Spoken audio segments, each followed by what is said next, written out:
Assalamualaikum warahmatullahi wabarakatuh. Perkenalkan, nama saya Firman Hidayat, mahasiswa BKPI semester 4 Institut Kemisahan Nahdlatul Ulama. Ingin mempresentasikan sebuah tugas mata kuliah komunikasi antar pribadi yang diampu oleh dosen Bapak Dr. Andes Haji Ihwanuddin MKomI.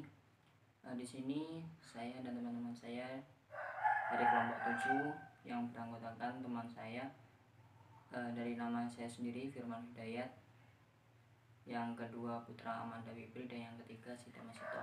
Di sini kami akan mempresentasikan sebuah judul materi yang berjudul konsep diri dalam kurung self dalam komunikasi antar pribadi. Baik, di sini saya akan mempresentasikan, yaitu dimulai dari sebuah pengertian konsep diri. Menurut Burns, konsep diri merupakan sebuah gambaran yang bersifat individu dan sangat pribadi, dinamis, dan evaluatif. Nah, jadi untuk selanjutnya, menurut Jalaluddin Rahmat, konsep diri merupakan sebuah anggapan individu terhadap dirinya sendiri yang dibentuk melalui pengalaman dan interpretasi terhadap dirinya sendiri. Jadi, yang dimaksud dengan konsep diri yaitu sebuah konsep atau pengembangan atau sebuah anggapan diri sendiri, yang mana sebuah proses itu untuk melakukan pengembangan yang ada pada diri kita sendiri untuk kedepannya.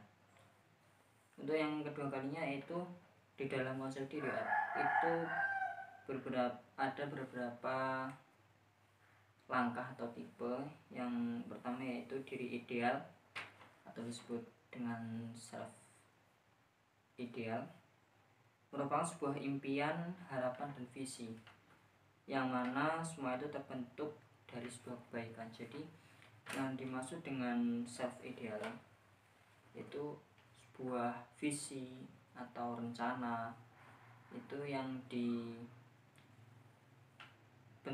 atau terbentuk dari sebuah kebaikan-kebaikan yang kita lakukan di dalam kehidupan kita.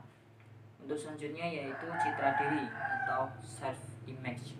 Nah, self image ini merupakan suatu langkah dalam menentukan pribadi Anda. Jadi ketika kita ingin melakukan sebuah penentuan pribadi kita, karakteristik kita, maka kita harus bisa melakukan langkah yang disebut dengan self image. Dan yang selanjutnya yaitu jati diri.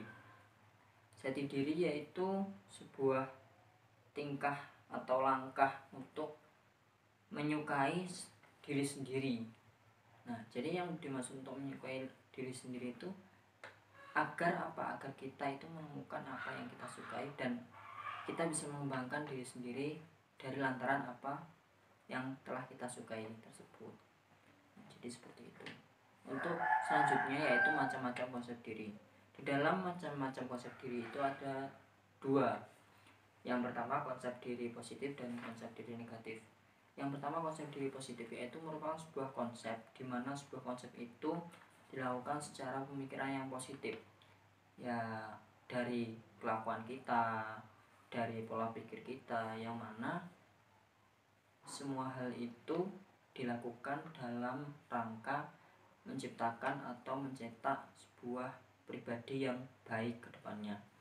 Untuk selanjutnya yaitu konsep diri yang negatif. Nah, dari perlawanan konsep diri yang positif itu ada namanya konsep diri negatif. Konsep diri negatif itu sebuah konsep yang mana konsep itu bisa menghancurkan atau menghalang-halangi pembentukan diri kita, dalam artian bagaimana kita mengembangkan diri. Nah, itu ada sebuah penghalang, seperti contoh misalnya pemikiran-pemikiran negatif, anggapan-anggapan orang yang membuat kita putus asa dan sebagainya. Itu merupakan sebuah penghalang bagi kita dalam mencetak konsep diri yang baik. Jadi untuk selanjutnya yaitu dimensi konsep diri. Jadi di dalam dimensi konsep diri itu terbagi menjadi dua. Yang pertama dimensi internal.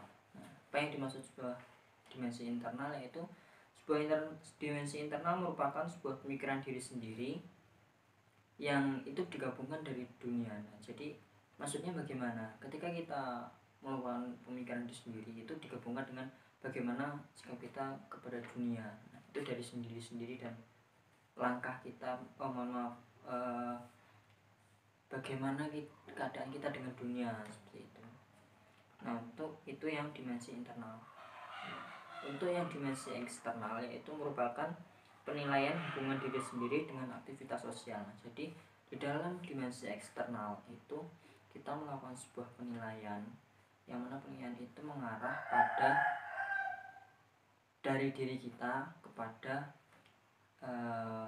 nilai sosial, maksudnya seperti bagaimana kita hidup di masyarakat, bagaimana cara kita bergaul, bagaimana cara kita menghadapi permasalahan di suatu masyarakat. Nah, itu yang disebut dengan dimensi eksternal. Jadi yang disebut dengan dimensi internal itu diri kita dengan dunia, ya, dengan alam, dan yang dimensi eksternal itu diri kita dengan sosial. Baik, cukup sekian dari saya, kurang lebihnya saya mohon maaf. Saya mewakili dari teman-teman. Cukup sekian yang dapat kami sampaikan, kurang lebihnya kami mohon maaf. Kami akhiri. Allahumma fiq ila aqwamit thariq. Wassalamualaikum warahmatullahi wabarakatuh.